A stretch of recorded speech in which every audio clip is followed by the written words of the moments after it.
وَاقْتُلُوهُمْ حَيْثُ ثَقِفْتُمُوهُمْ وَأَخْرِجُوهُمْ مِنْ حَيْثُ أَخْرَجُوكُمْ وَالْفِتْنَةُ أَشَدُّ مِنَ الْقَتْلِ وَلَا تُقَاتِلُوهُمْ عِندَ الْمَسْجِدِ الْحَرَامِ حَتَّى يُقَاتِلُوكُمْ فِيهِ فَإِنْ قَاتَلُوكُمْ فَاقْتُلُوهُمْ كَذَلِكَ جَزَاءُ الْكَافِرِينَ।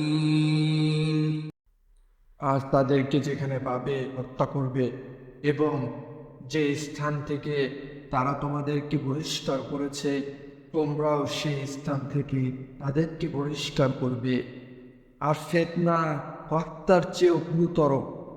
আর মসজিদুল হারামের কাছে তোমরা তাদের বিরুদ্ধে যুদ্ধ করবে না যে পর্যন্ত না তারা তোমাদের সাথে যুদ্ধ করে। অতঃপর যদি তারা তোমাদের বিরুদ্ধে যুদ্ধ করে তবে তোমরাও তাদেরকে হত্যা করবে। এটাই কাফেরদের পরিণাম।